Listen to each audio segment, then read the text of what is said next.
Eva Masazh dhe Sky Masazh janë dy qendra të masazhës, të cilat sipas vajzës që punon aty, janë të një pronari.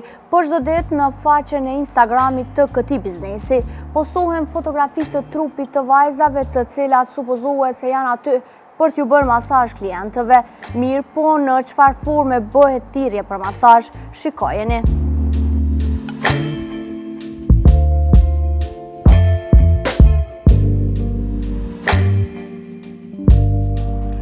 Këto foto e video postohen për çdo ditë, pra për çdo ditë ekspozohet vetëm trupi i vajzave dhe jo fytyra. Mirë po, në bazë të asaj se çfarë kam parë gjatë kohës sa kam qëndruar për disa orë në atë qendër të masazhës, ato vajza nuk janë të njëjtat me ato që punojnë aty, pra fotografi duket se janë marrë nga interneti.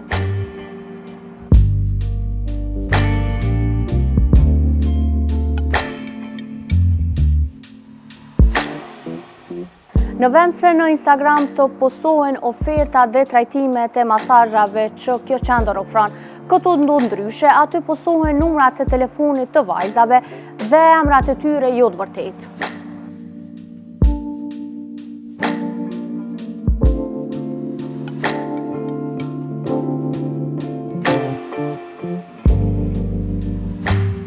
E dita ditës reklamohen edhe oferta për masazh dopjo, ku bashkë me to vendoset edhe një video e dy vajzave duke bërë vallëzime sensuale.